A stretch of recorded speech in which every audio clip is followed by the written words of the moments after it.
There is a dangerous belief many martial artists carry without even realizing it. The idea that the style they train, the one they feel comfortable with inside the gym, will protect them exactly the same way in a street fight. But the street is not a clean environment, and real violence does not wait for you to set your stance, breathe correctly, or execute a technique with perfect timing. And there is one particular martial art that becomes a fatal mistake when someone tries to use it outside the controlled space where it was designed to shine. Before we go deeper, tell me something important in the comments. Which city are you watching from? The way people fight, the type of danger you face, and even the behavior of aggressors change completely depending on where you live, and understanding your environment is the first step to staying safe. Stay with me until the end, because the real reason this martial art becomes a deadly error in the street is not what most people think. It has nothing to do with power or speed or even technique. The truth behind this mistake only becomes clear in the final part of the video, and once you hear it, you will never look at real-world self-defense the same way again. Now, let's break the illusion that trading clean techniques for street chaos is a fair exchange, because the difference between them is far more dangerous than most people imagine. Step inside a martial arts school and everything feels structured.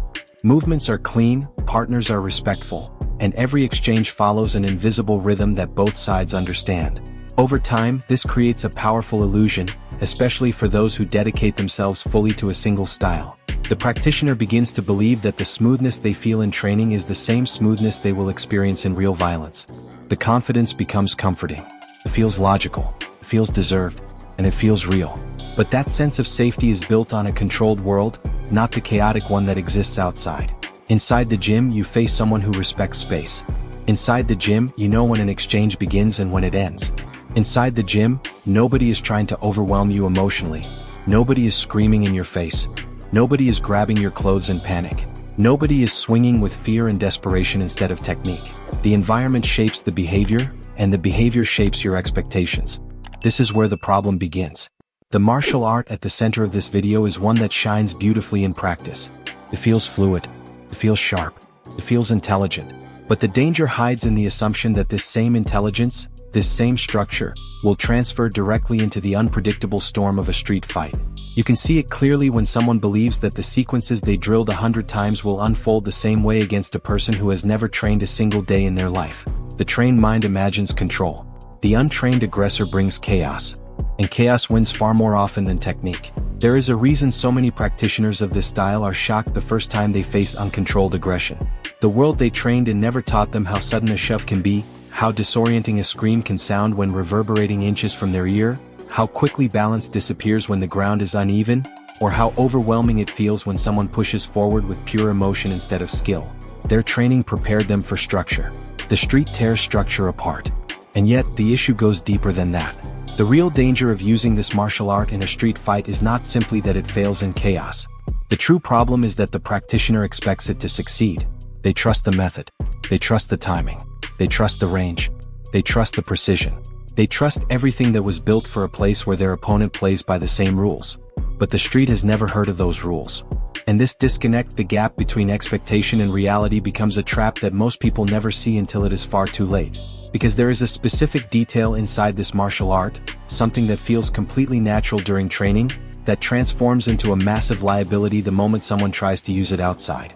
And that hidden flaw is exactly what we are about to expose next. The weakness of this martial art does not appear in the first punch, or the first step, or even the first moment of pressure.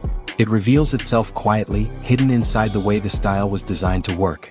Everything about it depends on a perfect world, a controlled distance, a predictable rhythm, a clean surface, a partner who behaves like a partner, not like a panicked stranger throwing wild aggression with no logic at all. This martial art thrives on precision.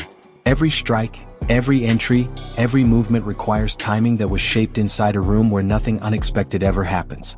The practitioner sets their stance, aligns their shoulders, adjusts their position, and waits for the correct opening. It feels elegant in training, almost mathematical. But elegance does not survive chaos, and mathematics does not survive panic. A street fight destroys all of that in an instant. Imagine trying to calculate timing when someone rushes forward like a collapsing wall. Imagine trying to measure distance when the ground itself betrays your balance, when your feet slip on dirt, gravel, rainwater, oil, or broken pavement. Imagine trying to execute a precise angle when the aggressor is grabbing your clothes, pushing your chest, dragging you backward, or smashing you against a wall. None of the positions you rely on exist anymore. They melt away as soon as fear fills the air. And this is where the true problem emerges. The practitioner is not just relying on technique. They are relying on an environment that no longer exists. They try to recreate the smooth exchange they know so well, but the street refuses to cooperate. They attempt a movement that needs clean posture, but the aggressor shoves them off rhythm. They try a defensive position that requires calm, but adrenaline shakes every muscle. They try to wait for an opening, but openings disappear when someone attacks like a wild storm, not like a trained opponent. It is not that the martial art is weak. It is that the environment it was born from is nothing like the environment where real violence happens. The most dangerous part is the false sense of security that precision creates. The practitioner believes that accuracy will save them. They believe that technique will stabilize the chaos. They believe that their body will respond with the same coherence it had in training. But the street introduces a different truth. Under fear, the body becomes clumsy, the hands lose accuracy, the breath becomes shallow, and the world turns into a blur of noise and motion. And while technique collapses, something else rises: instinct. But this martial art does not train instinct. It trains structure. And structure breaks under panic. Yet even this is not the final reason this martial art becomes a fatal mistake in a street fight. There is a deeper issue, something hidden inside the way the human body responds to danger. And when this reaction takes over, the style that once felt so sharp becomes almost impossible to execute. That moment when the body changes before the mind can react is exactly what we will explore next. Before any technique has a chance to appear, the body makes the first move. It reacts to danger long before the mind forms a plan, long before training memories surface, and long before logic has time to catch up. The instant a real threat presents itself, the body shifts into a survival state, and everything a martial artist expects to do begins to change. Muscles stiffen as if they are bracing for impact. Breathing becomes shallow and uneven. Hands feel clumsy and unsteady. Thoughts flicker instead of flowing. And the world narrows into a tight, suffocating tunnel that feels nothing like a gym. The martial art we are talking about suffers heavily from this transformation. It was built on sharp timing, refined accuracy, and carefully shaped patterns. It needs calmness to breathe properly and structure to operate cleanly. But the moment fear pours into the bloodstream, the body stops cooperating. Movements that once felt smooth now feel delayed. Precision that felt natural becomes difficult to access.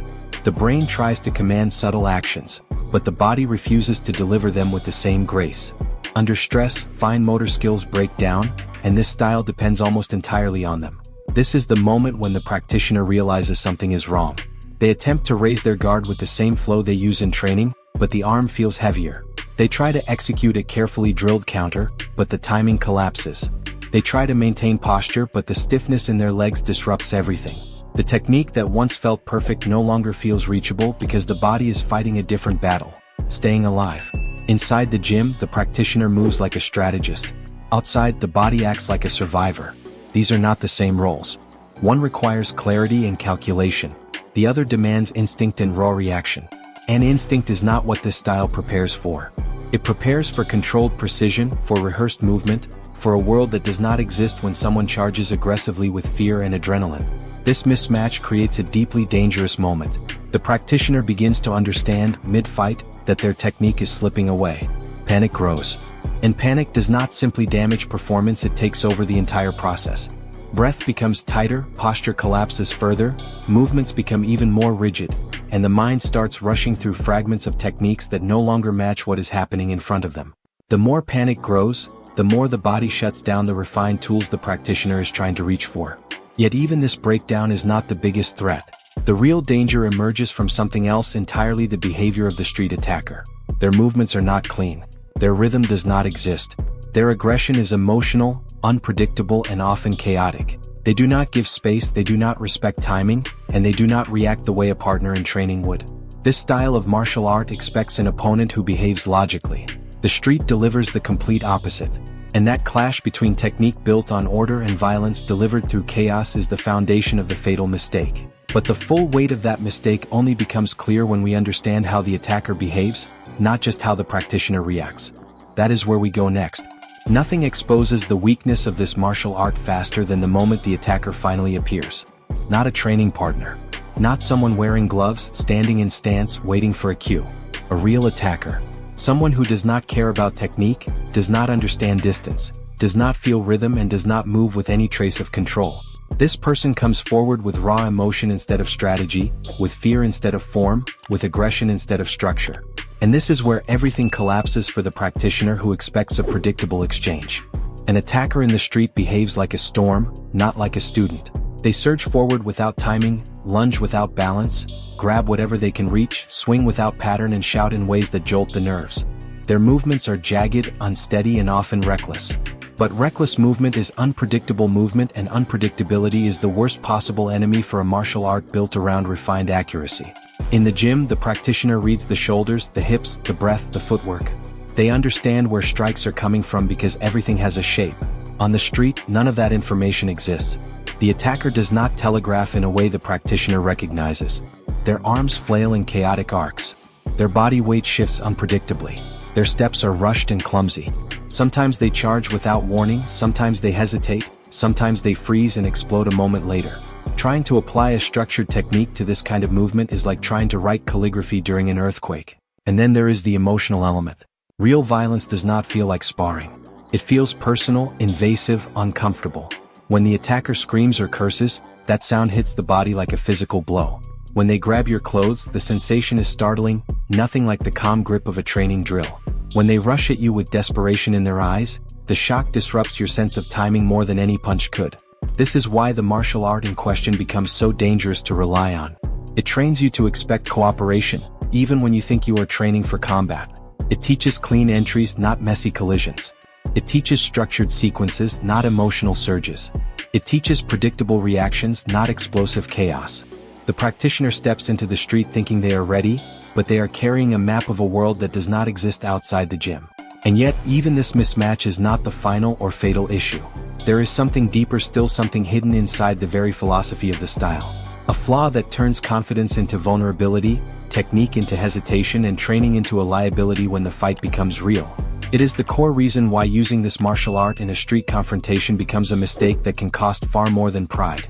That final revelation is the heart of this entire video, and it is exactly where we are heading next.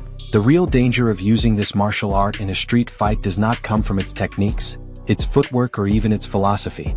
It comes from the quiet promise it makes to its practitioners, the subtle message repeated through every drill, every sequence, and every controlled exchange. This style teaches you, without ever saying it directly, that the world will behave the way your training partners behave, that your opponent will give you the space you need, that they will follow patterns you can read, that the fight will have a moment to begin and a moment to end. That order exists inside chaos. But the street does not honor that promise. It never has. The fatal flaw is expectation. The practitioner expects structure. They expect logic. They expect a moment to breathe before the storm hits. And when none of that appears, when reality comes crashing in without warning, their entire system collapses under the weight of shock. They find themselves reaching for movements that require stability they no longer have, timing that no longer exists, and accuracy their body cannot produce under fear. And when the technique fails, the mind follows. Confidence turns into hesitation. Hesitation turns into panic. Panic turns into vulnerability. At this moment, the martial art becomes more than ineffective. It becomes dangerous. Because believing you can control chaos is far worse than knowing you cannot. A person who understands their limits escapes faster. A person who respects the unpredictability of violence watches their surroundings carefully, keeps distance, avoids unnecessary risks, and leaves at the first sign of danger. But a practitioner who trusts a system that depends on perfection steps forward with false courage. They walk into danger thinking they can manage it. They commit to movements the situation does not allow. And they stay longer than they should, trying to prove something that no longer matters. This is why relying on this martial art in a street fight becomes a mistake that can have life-changing consequences. It is not the style itself. It is the mindset it accidentally creates. A mindset that works beautifully in the environment it was designed for and falls apart instantly in the world it was not. The truth is simple. No martial art was built for the chaos of real violence. No technique guarantees control. No stance guarantees safety. No sequence guarantees survival. The only thing that truly matters in a street fight is the ability to stay aware, stay adaptable, stay calm enough to make decisions, and leave before the situation becomes irreversible. And this leads to the final, uncomfortable truth, the message that sits at the heart of this entire video. A street fight is not a demonstration of skill. It is not a performance. It is not a test. It is a survival event. The person who walks away safely is not the one who used the most beautiful technique. but the one who stayed alert, stayed mobile and stayed focused on escaping rather than proving something. When this realization finally sinks in, everything changes. The way you train changes. The way you see danger changes. The way you treat your own instincts changes. And the martial art that once seemed like a perfect choice becomes what it always should have been. A tool for discipline, health and personal growth, not a strategy for surviving real violence.